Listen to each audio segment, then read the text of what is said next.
আসসালামু আলাইকুম। প্রিয় দর্শক, অন্য মঞ্চের আলাপচারিতায় আপনাদের সকলকে আমন্ত্রণ জানাচ্ছি। আসসালামু আলাইকুম। আমাদের পররাষ্ট্র মন্ত্রণালয়ের নির্বুদ্ধিতার কারণে, অপরিপক্কতার কারণে ডক্টর ইউনূস সরকার, এটুকু বলা যেতে পারে, আবারও ভারতের কাছ থেকে মাঝারি ধরনের একটা ধাক্কা খেতে যাচ্ছে। কেন? কারণটি হচ্ছে, পররাষ্ট্র মন্ত্রণালয় থেকে একটি বিবৃতি দেওয়া হয়েছে ভারতকে উদ্দেশ্য করে, যেখানে বলা হচ্ছে যে আওয়ামী লীগের শীর্ষ নেতাকর্মীরা প্রতিবেশী ভারতে আশ্রয় নিয়েছে, সেখানে তারা দলীয় রাজনৈতিক কার্যালয় স্থাপন করে বিভিন্ন কর্মকাণ্ড পরিচালনা করে আসছে, যা অন্তর্বর্তী সরকারের নজরে এসেছে। নিষিদ্ধ আওয়ামী লীগের রাজনৈতিক কার্যালয় ও কার্যক্রম ভারতে বন্ধের জন্য বাংলাদেশ সরকার অনুরোধ জানিয়েছে। এই বিবৃতিটি কোন যৌক্তিকতার জায়গা থেকে দেয়া হলো? এটি রীতিমতো ডক্টর ইউনূস সরকারের জন্য হাস্যকর এবং যথেষ্ট পরিমাণ বিব্রতকর অবস্থার মতো। কেন এই বিবৃতিটি দেওয়া হলো? গত ৮ আগস্ট বিবিসি বাংলাতে একটি রিপোর্ট বেরিয়েছে, আপনারা অনেকেই দেখেছেন। একটু ছোট করে বলি, কলকাতা লাগোয়া উপনগরীতে শয়ে শয়ে বাণিজ্যিক কমপ্লেক্স, রাত দিন লাখ লাখ মানুষের ভিড় সেখানে ব্যস্ত এই এলাকায় একটি বাণিজ্যিক কমপ্লেক্সে এমন কয়েকজন যাতায়াত করছেন যাদের কয়েক মাস আগেও সেখানে দেখা যেত না।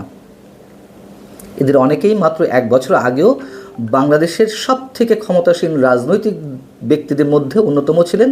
তারা আওয়ামী লীগ ও এর সহযোগী সংগঠনগুলোর শীর্ষ এবং মধ্যম স্তরের নেতা। তারা যে বাণিজ্যিক কমপ্লেক্সটিতে যাতায়াত করছেন কয়েক মাস ধরে, সেখানেই দলীয় দফতর খুলেছে বাংলাদেশ আওয়ামী লীগ। এখন এই রিপোর্টটি বিবিসিতে আসার পরে আমাদের দেশীয় গণমাধ্যমগুলোতে নানান ধরনের হইচই পড়ে গেলো। তারাও এটিকে কেন্দ্র করে স্টোরি করল এবং সরকারের কর্তা ব্যক্তিদের কাছে প্রশ্ন রাখা হলো যে সরকার এখন কি করতে চাচ্ছে। ভারতে বসে আওয়ামী লীগ রাজনৈতিক কার্যক্রম পরিচালনা করছে রীতিমতো দলীয় অফিস খুলে।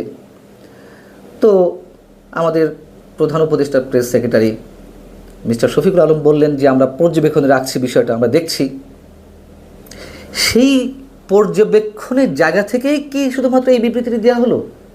কি প্রয়োজন ছিল এর? এবং কোথায় সরকারের জন্য ধাক্কা আসবে সেটি একটু বলছি। এবং বিবৃতিতে কি বলা হলো যে নিষিদ্ধ আওয়ামী লীগের নেতারা ভারতের মাটিতে বসে বাংলাদেশকে অস্থিতিশীল করছে। তারা দিল্লি এবং কলকাতায় পার্টি অফিস খুলেছে এবং এই ঘটনাগুলো বাংলাদেশ ভারত দুই দেশের সম্পর্কে, বন্ধুত্বপূর্ণ সম্পর্কে আঘাত হানতে পারে। কলকাতা এবং দিল্লিতে এ ধরনের পার্টি অফিস বন্ধ করা সহ আওয়ামী লীগের বাংলাদেশ বিরোধী সব ধরনের কর্মকাণ্ড বিরুদ্ধে কার্যকর ব্যবস্থা নেওয়ার জন্য সুপারিশ জানানো হচ্ছে। প্রশ্ন হচ্ছে, সরকার কি নিশ্চিত হয়েছে কলকাতা এবং দিল্লিতে আওয়ামী লীগ দলীয় দফতর খুলে, দলীয় অফিস খুলে তাদের রাজনৈতিক কার্যক্রম পরিচালনা করছে? সেখানে কোনো সাইনবোর্ড আছে যেটি প্রমাণ হিসেবে সরকার ভারত সরকারকে দেখাতে পারে? যারা লুকিয়ে আছেন, পালিয়ে আছেন বা অবৈধভাবে ভারতে অবস্থান করছেন, তারা তো একসাথে হবেনি, এটি খুব স্বাভাবিক বিষয়। কিন্তু যেই বিবৃতিটি দেওয়া হলো তার পরিপ্রেক্ষিতে ভারতের পররাষ্ট্র মন্ত্রণালয় কি বলবে? শ্রী রণধীর জয়সওয়াল চোখ বন্ধ করে বলে দেওয়া যায়। তারা নিশ্চিতভাবে বলবেই যে এ ধরনের কোনো বিষয় আমাদের জানা নেই। কী প্রমাণ উপস্থাপন করবে তার পাল্টা জায়গা থেকে বাংলাদেশ সরকার? বিবিসি একটি রিপোর্ট প্রকাশ করলো আর সাথে সাথে সেটিকে নিয়ে এই বিবৃতি দিতে হবে? আগেই বললাম যে তারা তো বৈঠক করতেই পারে, করছে আমরা নিশ্চিত। কিন্তু একটা কূটনৈতিক ভাষা তো থাকবে, আইনগত ভিত্তি তো থাকবে একটা অনুরোধ জানানোর সময় আরেকটি দেশকে। এখন ধরে নিলাম যে প্রত্যর্পণ চুক্তি রয়েছে, সেই প্রত্যর্পণ চুক্তিও তো ভারত মানছে না। হ্যাঁ, শেখ হাসিনাকে ফিরিয়ে দেওয়ার ক্ষেত্রেও তারা সেটি মানছে না। সেখানেও তো ক্লজ রয়েছে, যদি ওই রাষ্ট্র মনে করে, যে রাষ্ট্রে সংশ্লিষ্ট ব্যক্তি আশ্রয় নিচ্ছেন সেই রাষ্ট্র যদি মনে করে ওই ব্যক্তির নিজ রাষ্ট্র তার ক্ষেত্রে অন্যায় আচরণ করছেন বা বিচারের বিষয়টি রাজনৈতিক উদ্দেশ্য প্রণোদিত, তাহলে কিন্তু তারা ফেরত দিবে না।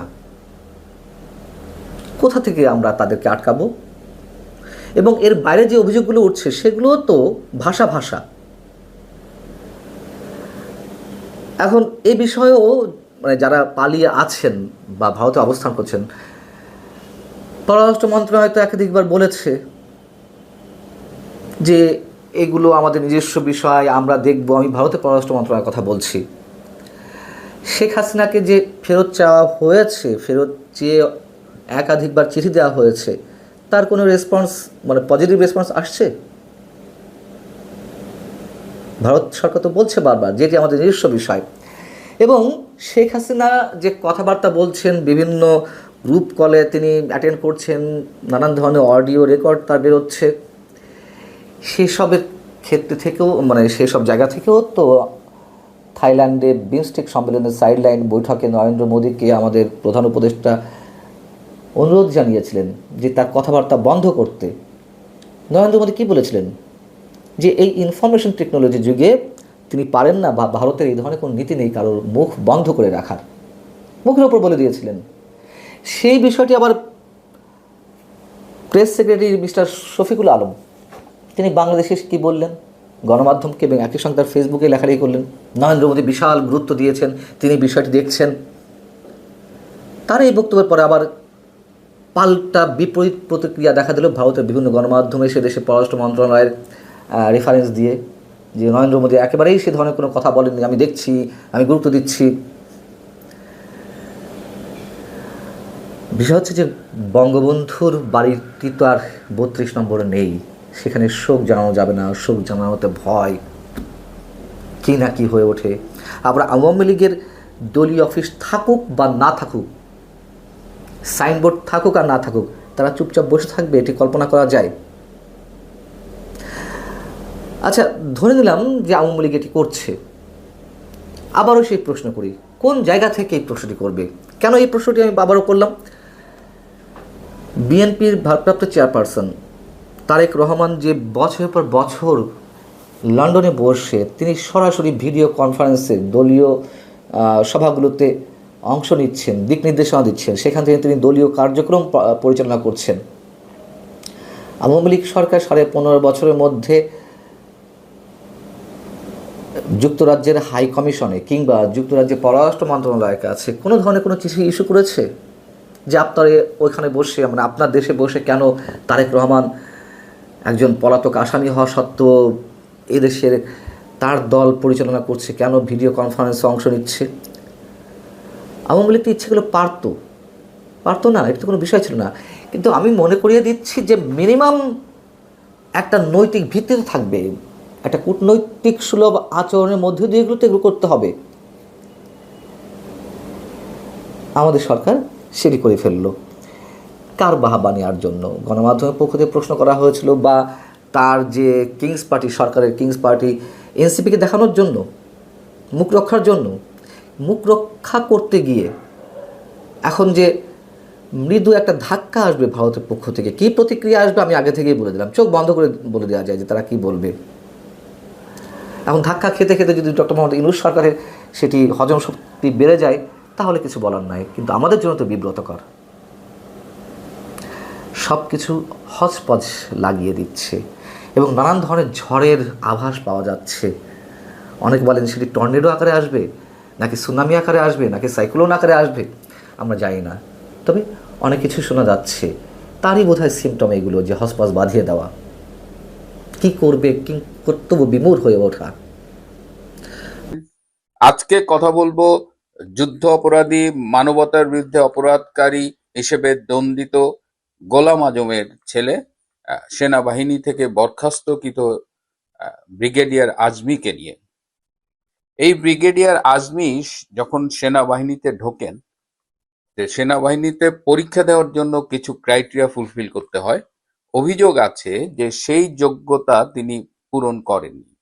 সেই যোগ্যতার শর্তাবলী পূরণ না করা সত্ত্বেও তিনি পরীক্ষা দিয়েছিলেন, এবং তার মতো একজন অফিসার কি করে সোর্ড পায়, তিনি কিন্তু বিএমএ তে থাকাকালীন সোর্ড অফ অনার পেয়েছিলেন, সেটিও কিন্তু প্রশ্নবিদ্ধ।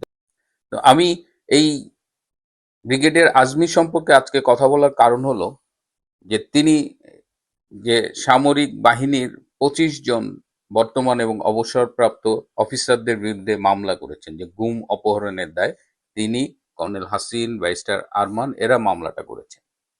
তো আবার কথা হলো যে উনি কি এই মামলাটা আসলে করতে পারেন কিনা, এই মামলা করাটা লিগালি রাইট কিনা। তো সেই আলোচনা করার আগে আমি প্রথমে এই আজমি সাহেবের একটা 2 মিনিটের ভিডিও ক্লিপ আপনাদের শুনবার জন্য অনুরোধ করছি। এটা নিয়ে জেনারেল ওয়াকারের কথা হয়েছে প্রথম দিন 3রা সেপ্টেম্বর, তার অফিসে সে আমাকে এভাবে হাত জোর করে বলেছে, স্যার আপনি জেনারেল থেকে কোর্টে নিয়ে না, মাফ করে দিয়ে। কেন? স্যার সেনাবাহিনীর বদনাম হবে এতগুলো জেনারেল যদি করে। লাস্ট সেপ্টেম্বর না, আমার মুক্তির পরে 3rd সেপ্টেম্বর, আমি তখন হাসপাতালে চিকিৎসাধীন ছিলাম। জি জি সে আমাকে, আমার যেদিন প্রথম প্রেস ব্রিফিং করি আমি, তার আগের রাতে আমাকে ফোন করে বলছে, স্যার কালকে আপনি আমার এখানে আসেন, খাবার খান আমার সাথে দুপুরে। আমি বললাম কালকে প্রেস ব্রিফিং আছে, বলছে স্যার এটা একটু ডেট চেঞ্জ করেন। আমি বললাম না, সবাইকে জানিয়ে দেওয়া হয়েছে, আমি চেঞ্জ করতে পারবো না। আমি হাসপাতালে বসে ভার্চুয়াল প্রেস ব্রিফিং করেছি, করে ওখানে গিয়েছি আমি এবং তার সাথে লাঞ্চ করেছি। আমাকে সেদিন বলেছে এবার হাত জোর করে। তো আমি বললাম যে তারা যে আমাকে এভাবে অন্যায়ভাবে আটক করেছে, এটা কি সরাসরি না ফোনে? সামনে সামনে, তার টেবিলের ওইদিকে সে বসে, এদিকে আমি বসা। তো স্যার আপনি মাফ করে দেন। বললেন যে তারা যে আমাকে এইভাবে আটক করেছে, অপহরণ করেছে, এগুলি অন্যায় করেনি, জুলুম করেনি। জি স্যার, জুলুম করেছে। তো আল্লাহ তো বলেছে আমি জুলুম হারাম করেছি। তো তারা আল্লাহর আদেশ তো মানেনি, তারা প্রধানমন্ত্রীর আদেশ মানে, তারা আল্লাহকে প্রভু মানে না, তারা প্রধানমন্ত্রীকে প্রভু মানে। তখন বললো স্যার কি করবে, চাকরি তো করতে হবে স্যার। আমি বললাম সেনাবাহিনী চাকরি করা কি কারোর জন্য বাধ্যতামূলক? বাইরের রেজেক্ট নাই। আল্লাহ ওয়ার্ডগুলো কি এমনই ছিল? একেবারে হুবহু এক। আচ্ছা দুই একটা মানে স্পিরিটটা তো 100% এক, ওয়ার্ড 90-95% সেম। আচ্ছা, আমি বললাম যে কেন সেনাবাহিনী চাকরি করা কি বাধ্যতামূলক? আল্লাহ কোন সময় বলেনি যে রেজেক্ট দাতা আমি। জি স্যার বলেছে স্যার। তো তাহলে তারা আল্লাহকে রেজেক্ট দাতা মানেনি, তারা প্রধানমন্ত্রীকে রেজেক্ট দাতা মানছে যে এটা আমি অমান্য করলে আমার চাকরি চলে যাবে। তো যে আল্লাহকে প্রভু মানে না, প্রধানমন্ত্রী প্রভু মানে, আল্লাহকে রেজেক্ট দাতা মানে না, প্রধানমন্ত্রীকে রেজেক্ট দাতা মানে, তার তো ইমানই প্রশ্নবিদ্ধ। তো তুমি জালেমদের হয়ে আমার পক্ষে জালেমদের পক্ষে সুপারিশ করছো কেন? তুমি তো জানো যে অন্যায় যে করে এবং অন্যায় যে সহে সবাই একই। তো তুমি এদের পক্ষে কথা বলো না তুমি। তখন সে আবার বলছে স্যার আপনাদের মাথা নিচু করেই বলেছে যে স্যার আপনি যেটা ভালো মনে করেন করেন। আপনারা কি খেয়াল করে দেখেছেন তিনি মানে কিভাবে আল্লাহর সাথে, ধর্মের সাথে এই ব্যক্তিগত স্বার্থগুলোকে মিলিয়ে ফেলেন এবং নিরীহ দর্শকদের কনফিউজ করেন। এবং জামাতে ইসলামী যে একজন ধর্ম ব্যবসায়ী, তার বাবা যে একজন ধর্ম ব্যবসায়ী ছিল, তার বাবার নেতা মৌলানা মওদুদি একজন ধর্ম ব্যবসায়ী ছিল। আপনারা যদি মন দিয়ে এই ভিডিওর কথাগুলো শোনেন, প্রয়োজনে আবার শোনেন, তাহলে আপনারা টের পাবেন। এবং তিনি বলেছেন আল্লাহ জুলুম করতে মানা করেছেন। হ্যাঁ, তারপরেও কেন সেনা অফিসাররা তাকে অপহরণ করলো, এটা জুলুম। তার মানে তারা নাকি আল্লাহকে মানে না। এবং তিনি দেখেন বলেছে যে তারা আল্লাহকে মানে না, কিন্তু তারা প্রধানমন্ত্রী শেখ হাসিনাকে মানে। লুক এট দিস, মানে কি দুর্বল, দুরভিসন্ধিপূর্ণ যুক্তি। এখন আমি যদি পাল্টা প্রশ্ন করি, আমাকে অনেকেই বলেছেন যারা সেনাবাহিনীতে ছিলেন বা সম্পৃক্ত ছিলেন সেনাবাহিনীর সাথে, তারা বলেছেন যে উনি যখন অফিসার ছিলেন, উনি তো বিএনপির আমলে মেজর ছিলেন 2001 সালে, তারপরে কিন্তু লেফটেন্যান্ট কর্নেল, কর্নেল, ব্রিগেডিয়ার, একেবারে 4 বছরে সাই করে উনি প্রমোশন নিয়েছেন। এই প্রমোশনের ন্যায্যতা নিয়ে প্রশ্ন আছে। এই যে বিএনপি জামাত 2001 থেকে 2006 সাল পর্যন্ত ক্ষমতায় ছিল, সেই সময় র্যাবে ডেপুটেশনে যেসব আর্মি গিয়েছে, তারা যেসব জুলুম করেছে মানুষের উপরে, এই মামলার একজন বাদী সম্ভবত এই যে কর্নেল হাসিন, তিনি বাংলাদেশের এই র্যাব অফিসারদের মধ্যে, র্যাবে যেসব আর্মি অফিসার ছিল তাদের মধ্যে হায়েস্ট ক্রসফায়ার সংগঠিত করেছেন। তো এই যে অন্যায়গুলো সংগঠিত হয়েছে, আপনি কি তখন কোনো প্রতিবাদ করেছিলেন ব্রিগেডিয়ার আজমি? তখন যে জুলুম হয়েছিল তখন আপনার অবস্থানটা কোথায় ছিল? বরং আপনি তো তখন ফল খেয়েছেন বিএনপি জামাত আমলের। তিনি আরো বলেছেন যে দরকার হলে অফিসাররা চাকরি ছাড়লো না কেন, সেনাবাহিনীর চাকরি করা কি বাধ্যতামূলক? রিজেকের মালিক তো আল্লাহ। আবার এখানে ধর্ম ইনসার্ট করেছেন। তাহলে ব্রিগেডিয়ার আজমি সাহেব, আপনি কি চাকরি ছেড়েছিলেন? আপনার আমলে কয়জন আর্মি অফিসার চাকরি ছেড়েছিল? এই যে বাংলাদেশে এতগুলো সেনা অফিসারকে আইসিটিতে বেসরকারি আদালতের মধ্যেও খুব মানে যে আদালতটা সেনা কর্মকর্তাদের এই অপরাধ বিচার করবার জন্য আদৌ লিগালি অ্যাকসেপ্টেড না, সেইখানে মামলাটা করলেন, এটা কি জাস্টিফাই? এই জায়গাটায় আমি সেনাপ্রধান হিসেবে জেনারেল ওয়াকারকেও বলবো, তিনি ব্রিগেডিয়ার আজমির কাছে হাত পা ধরে মাপ চেয়েছেন, করজোড়ে মিনতি করেছেন, বাট অ্যাজ অ্যান ইনস্টিটিউশন আর্মিকে তো সেভ করার দায়িত্ব তারও। এভাবে পুতু পুতু করার তো কোনো বিষয় নাই। আপনাদের শ্রীলঙ্কার কথা মনে আছে, শ্রীলঙ্কায় দীর্ঘকাল গৃহযুদ্ধ চলেছে। তামিল লিবারেশন আর্মি যেটা ছিল, তারা তো স্বাধীনতার জন্য দীর্ঘকাল লড়াই করেছে, তাদের নেতা ছিল প্রভাকরণ। এক পর্যায়ে তারা পরাজিত হয়েছে, তাদের এই লড়াইটা সফল হয়নি, এবং প্রভাকরণ যখন গ্রেপ্তার হয়েছে, গ্রেপ্তারের পরে অভিযোগ হলো গ্রেপ্তারের পরে তাকে শ্রীলঙ্কার সেনাবাহিনী হত্যা করেছে, এবং কাউকে গ্রেপ্তার করার পরে হত্যা করাটা কিন্তু মানবাধিকারের চরম লঙ্ঘন।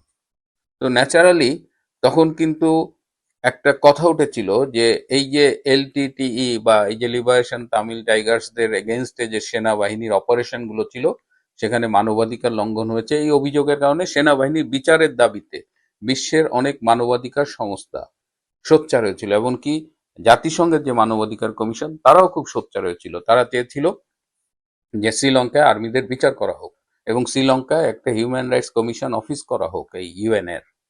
শ্রীলঙ্কান সরকার কিন্তু রাজি হয় নাই। শ্রীলঙ্কান সরকার কিন্তু আহ, টুকটাক ত্রুটি এবং স্খলন সত্ত্বেও আর্মিকে বিচারের মুখোমুখি করেনি। এবং এটা খুব নোন একটা বিষয় যে আর্মি যখন কোনো অপারেশনে যায় তখন কিছু সিভিলিয়ান ক্যাজুয়ালিটি হয়, ইনোসেন্ট ক্যাজুয়ালিটি হয়, সেটাকে অ্যাসেস করে দেখা হয় যে সেটা আসলে ইনএভিটেবল ছিল নাকি ইন্টেনশনাল ছিল, সেটা কি এড়ানো যেত কিনা, এগুলো অ্যাসেস করা হয়।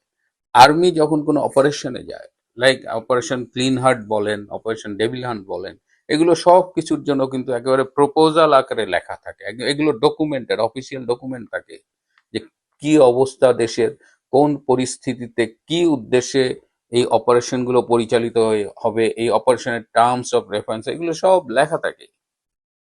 তো বাংলাদেশ সেনাবাহিনীর যে অফিসাররা তাদের দায়িত্ব পালন করেছে, সেই দায়িত্ব পালন করতে গিয়ে তারা কাউকে হয়তো গ্রেপ্তার করেছে, সেই সেই দায়িত্ব তো তাদের ব্যক্তিগতভাবে নেওয়া যাবে না, এর জন্য তো তাদের মামলার মুখোমুখি করা যাবে না। সেনাবাহিনীর বিচার আপনি সেনা আইনে করতে পারেন যদি সেটা সেনা আইনে বিবেচিত অপরাধের মধ্যে হয়। ব্রিগেডিয়ার আজমির অপহরণ নিয়ে কিন্তু প্রশ্ন আছে, তিনটা হাইপোথিসিস। একটা হলো যে তাকে গ্রেপ্তার করা হয়েছে এবং সম্ভবত কর্নেল হাসিনই বলেছে যে তিনি বিরিয়ানি খাইতেন, যে তাকে এসি রুমে রাখা হতো, এটা একটা হাইপোথিসিস। আর একটা হাইপোথিসিস যে তিনি আইএস এর বাংলাদেশ সেফ হাউসে ছিলেন। তৃতীয় হাইপোথিসিস হলো তিনি এই সময়টা আসলে পাকিস্তানে ছিলেন। তার এই যে আয়নাঘরে থাকা এইটা প্রশ্নবিদ্ধ এ কারণেই যে তিনি একটা ধবধবে ফ্রেশ গামছা নিয়ে বলছেন যে এই গামছা দিয়ে আমি 10 বছর না কত বছর, উনি চোখের পানি মুছছেন, চোখের পানি মুছছে একটা গামছা দিয়ে, যে গামছাটা একদম ঝকঝকে নতুন সদ্য কেনা। তো তিনি নিজের এই 8 বছরের অনুপস্থিতিকে নিজেই প্রশ্নবিদ্ধ করেছেন। এবার যে কথাটি বলবো শুরুতেই বলেছিলাম যে ব্রিগেডিয়ার আজমি যেহেতু দাবি করেন যে 8 বছর তাকে গ্রেপ্তার করা হয়েছিল, তিনি অপহৃত ছিলেন বা গুম হয়েছিলেন, এই কারণে সেনাবাহিনীর পক্ষ থেকে তাকে কিন্তু 5 কোটি টাকা উপহার হিসেবে দেওয়া হয়েছে, 5 কোটি টাকা অ্যাজ এ গিফট। আমি জিজ্ঞেস করেছিলাম যে এই 5 কোটি টাকা কোন ফান্ড থেকে দেওয়া হলো। তো আমাকে বলা হলো সেনাবাহিনীর এরকম অসংখ্য ফান্ড আছে, একজন সেনাপ্রধান চাইলে ইজিলি এই 5 কোটি টাকা দিতে পারেন। এবং আমি এটি কয়েকজনের কাছে জিজ্ঞেস করেছি, I wanted to be sure, কারণ এরকম একটা এলিগেশন এটা তো হুট করে বলা যায় না। সবাই আমাকে বলেছে এবং সবাই কিন্তু অনেক সিনিয়র কর্মকর্তা, তো তা সবাই বলেছে যে এইটা তারা শুনেছে, এবং সেনা সদরে এই যে 5 কোটি টাকা দিয়েছে, এই টাকা দেওয়ার ডকুমেন্টটা সেনা সদরে সংরক্ষণ করা আছে। সুতরাং কেউ যদি কখনো, এখন হয়তো প্রতিকূল পরিস্থিতিতে সম্ভব হবে না, ইনভেস্টিগেট করেন, তাহলে যা পাওয়া যাবে যে ব্রিগেডিয়ার আজমিকে ৫ কোটি টাকা দেওয়া হয়েছে। এই টাকা দেওয়া হয়েছিল এবং এই টাকা গ্রহণের একটা অলিখিত শর্ত ছিল যে তিনি এই সেনা কর্মকর্তাদের বিরুদ্ধে মামলা করবেন না। ব্রিগেডিয়ার আজমি টাকা নিয়েছেন এবং কথা রাখেননি, তিনি মামলা করেছেন। এটাও অত্যন্ত দুর্ভাগ্যজনক। প্রথম হলো ৫ কোটি টাকা উপহার কেন দিলেন, কি হিসেবে দিলেন?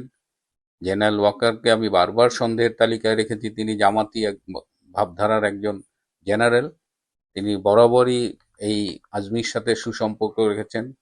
তারই নিদর্শন হিসেবে তিনি ৫ কোটি টাকা দিয়েও দিলেন এবং তিনি প্রত্যাশা করলেন, অনুরোধ করলেন যে ব্রিগেডিয়ার আজমি সেনাবাহিনীর বিরুদ্ধে মামলা করবে না, কিন্তু কেউ কথা রাখেনি, ব্রিগেডিয়ার আজমিও রাখেনি।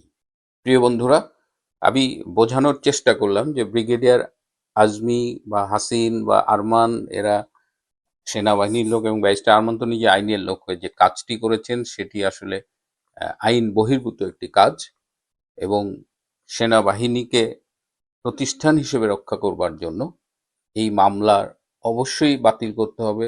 এই অভিযোগগুলো আসলে গ্রহণযোগ্য কোনো অভিযোগ নয়। আজ এ পর্যন্তই। ভালো থাকবেন, সুস্থ থাকবেন, তার চেয়েও জরুরি হলো নিরাপদে থাকবেন।